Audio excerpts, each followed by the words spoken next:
तो आपका पहला सवाल है कि बौद्ध धर्म के संस्थापक महात्मा बुद्ध के बचपन का नाम क्या था। तो महात्मा बुद्ध के बचपन का नाम था सिद्धार्थ। ठीक है, सिद्धार्थ है जो महात्मा बुद्ध के बचपन का नाम था और महात्मा बुद्ध बौद्ध धर्म के संस्थापक थे। ठीक है, तो आपको याद रखना है।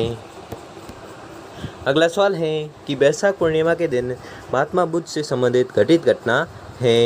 तो क्या हुआ था, क्या घटना घटित हुई थी? उपयुक्त सभी। ठीक है, वैशाख पूर्णिमा के दिन महात्मा बुद्ध से संबंधित घटित घटना ये उपयुक्त सभी हुई थी। जन्म हुआ था, ज्ञान की प्राप्ति हुई थी और मृत्यु हुई थी। ये तीनों ही जो घटनाएं हुई थी ये वैशाख पूर्णिमा के दिन हुई थी। ठीक है, तो आपको याद रखना है किन के साथ हुई थी, तो महात्मा बुद्ध के साथ हुई थी। ठीक है, जन्म भी प्राप्त हुआ और ज्ञान की प्राप्ति हुई और मृत्यु की प्राप्ति हुई। ठीक है, इसलिए आपका सही जवाब होगा ऑप्शन नंबर 4।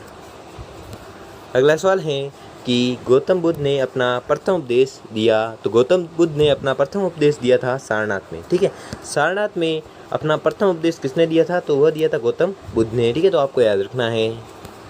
अगला सवाल है कि महात्मा बुद्ध ने सर्वप्रथम कहाँ महिलाओं को बौद्ध संघ में प्रवेश की अनुमति प्रदान की। तो यह की थी आम्रवाटिका में। ठीक है, आम्रवाटिका में महिलाओं को बौद्ध संघ में प्रवेश की अनुमति प्रदान की किसने की थी, तो यह की थी महात्मा बुद्ध ने। ठीक है, महात्मा बुद्ध ने की थी सर्वप्रथम। कहाँ पर की थी, आम्रवाटिका में। ठीक है, आम्रवाटिका में क्या किया, महिलाओं को बौद्ध संघ में प्रवेश की अनुमति दी। अगला सवाल है कि सुमिलित कीजिए। तो सुमिलित करना है। ठीक है, तो अ को ब से सुमिलित करना है। तो इसमें क्या करना है, सबसे पहले तो हाथी है, जो हाथी प्रतीक है इसका बुद्ध के गर्भ में आने का प्रतीक है। सांड है जो यौवन का प्रतीक है। घोड़ा है जो गृहत्याग का प्रतीक है और शेर है जो समृद्धि का प्रतीक है। इसलिए आपका सही जवाब होगा ऑप्शन नंबर 1। ठीक है, ऑप्शन नंबर 1 है जो आपका एकदम सही आंसर हो जाएगा। वापस से देख लो कि हाथी है, जो हाथी किसका प्रतीक है, तो बुद्ध के गर्भ में आने का प्रतीक है। और सांड है जो यौवन का प्रतीक है। और घोड़ा है जो गृहत्याग का प्रतीक है। और शेर है जो समृद्धि का प्रतीक है। इसलिए आपका सही जवाब होगा ऑप्शन नंबर 1। ठीक है, तो याद रखो आप। अगला सवाल है कि महावीर स्वामी की मृत्यु के बाद कौन जैनियों का प्रधान बना। तो जैनियों का प्रधान बना था सुधर्मन। ठीक है, सुधर्मन है जो महावीर स्वामी की मृत्यु के बाद जैनियों का प्रधान बना था। कौन, सुधर्मन।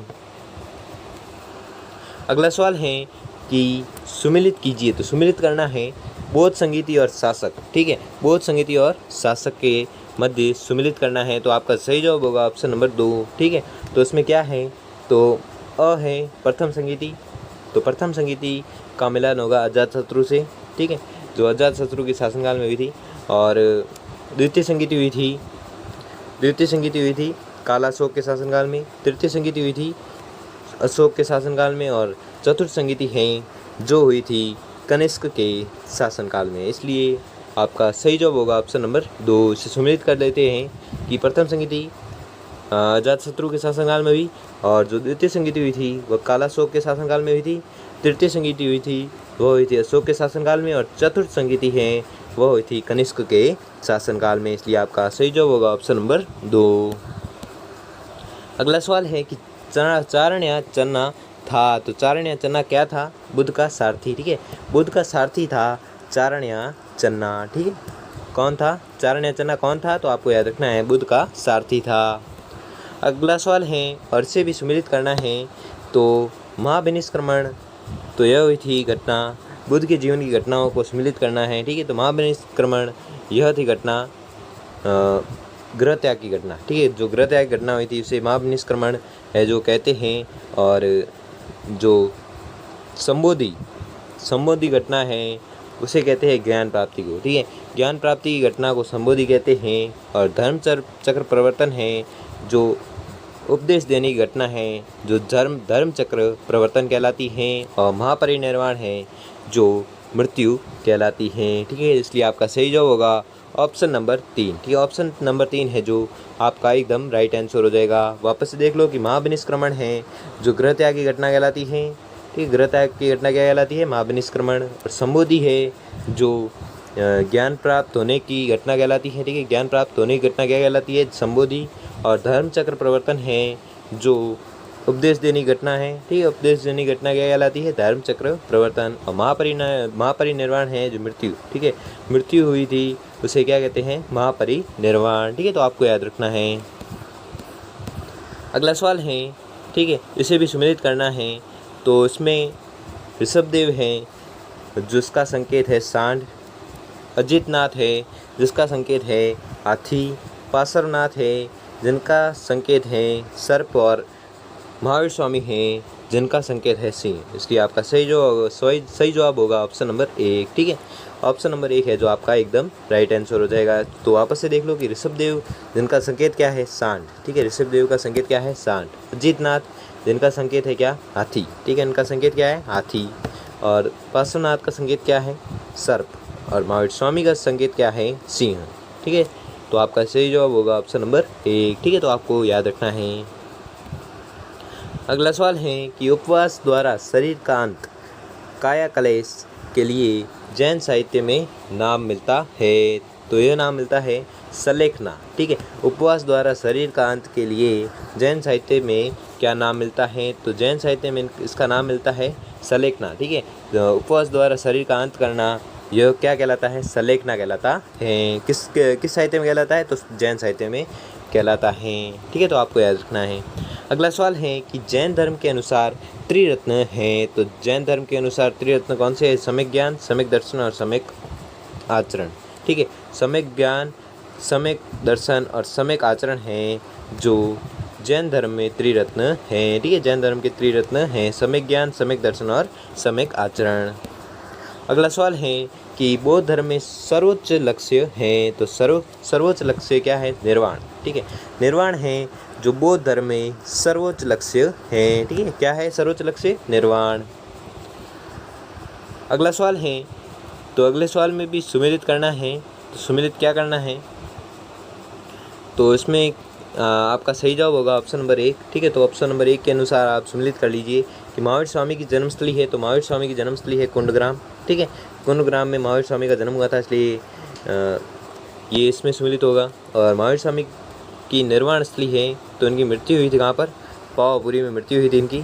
महावीर स्वामी को केवल्य ज्ञान की प्राप्ति हुई थी। तो महावीर स्वामी को केवल्य ज्ञान की प्राप्ति हुई थी कहाँ पर? जंबिग्राम में। ठीक है, जंबिग्राम में महावीर स्वामी को केवल्य ज्ञान की प्राप्ति हुई थी। और प्रथम जैन संगीति जिसका आयोजन हुआ था पाटलिपुत्र में। ठीक है, इसलिए आपका सही जवाब होगा ऑप्शन नंबर 1। ठीक है, ऑप्शन नंबर 1 है जो आपका राइट आंसर हो जाएगा।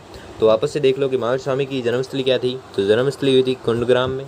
और महावीर स्वामी की निर्वाण स्थली है, तो निर्वाण स्थली कौन सी है? पावापुरी। और महावीर स्वामी को केवल्य ज्ञान की प्राप्ति हुई थी कहाँ पर हुई थी? तो केवल्य ज्ञान की प्राप्ति हुई थी जंबिग्राम में। और प्रथम जैन संगीति है जो जिसका आयोजन हुआ था पाटलिपुत्र में। ठीक है, तो आपको याद रखना है।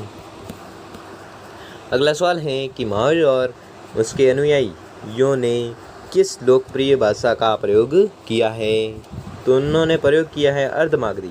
ठीक है, महावीर और उसके अनुयायियों ने अर्धमागधी लोकप्रिय भाषा का है जो प्रयोग किया है। किसने किया है? महावीर और उनके अनुयायियों ने किया है। किस भाषा का प्रयोग? अर्धमागधी भाषा का प्रयोग किया है।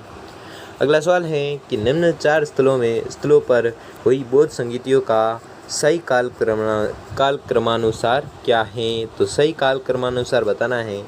तो सही कालक्रमानुसार है ऑप्शन नंबर 4 आपका राइट आंसर हो जाएगा, जिसमें बी राजगृह, फिर बैसाखी, फिर पाटलिपुत्र और लास्ट में है कुंडलवन।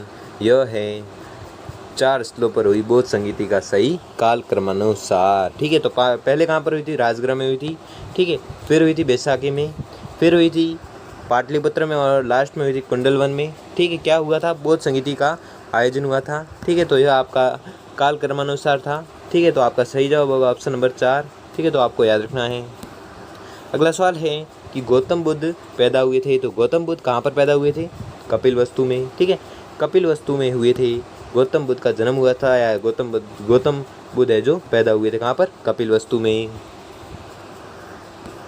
अगला सवाल है कि बौद्ध धर्म का हीनयान संप्रदाय विश्वास करता है। तो किस पर विश्वास करता है? गौतम बुद्ध एक महामानव है किंतु अवतार नहीं है। ठीक है, गौतम बुद्ध एक महामानव या महापुरुष है लेकिन अवतार नहीं है। वह बौद्ध धर्म का हीनयान संप्रदाय है जो विश्वास करता है। किसमें विश्वास करता है? गौतम बुद्ध एक महामानव या महापुरुष है किंतु अवतार नहीं है, इसमें विश्वास करता है। कौन करता है? हीनयान संप्रदाय विश्वास करता है। अगला सवाल है कि प्रथम बौद्ध संगीति किसके दौरान आयोजित हुई? तो यह हुई थी अजातशत्रु के दौरान, ठीक है। अजातशत्रु के दौरान आयोजित हुई थी कौन सी बौद्ध संगीति? तो प्रथम बौद्ध संगीति है जो आयोजित हुई थी। किसके शासनकाल में? तो यह हुई थी अजातशत्रु के शासनकाल में। अगला सवाल है कि भारत में बौद्ध धर्म के अंत का कारण था। तो अंत का कारण क्या था? मठों में भ्रष्टाचार एवं अनैतिकता का उत्पन्न होना, ठीक है। मठों में भ्रष्टाचार एवं अनैतिकता का उत्पन्न होना भारत में बौद्ध धर्म के अंत का कारण था, ठीक है। तो आपको याद रखना है। अगला सवाल है कि अजंता चित्रकला का संबंध है, ठीक है। तो अजंता चित्रकला का संबंध है, किससे संबंधित है? तो यह संबंधित है बौद्ध धर्म से, ठीक है। बौद्ध धर्म से क्या संबंधित है? अजंता चित्रकला है जो संबंधित है। अगला सवाल है कि बौद्ध साहित्य में कितने पिटक हैं? तो बौद्ध साहित्य में 3 पिटक हैं, ठीक है। सूत पिटक, विनय पिटक और अभिधम पिटक, ये तीनों पिटक हैं जो बौद्ध साहित्य में पिटक है। कितने? 3 पिटक हैं। अगला सवाल है कि निम्नलिखित में से किसमें बौद्ध संघ जीवन के आचरण के नियमों का संग्रह है? तो यह संग्रह है विनय पिटक में, ठीक है।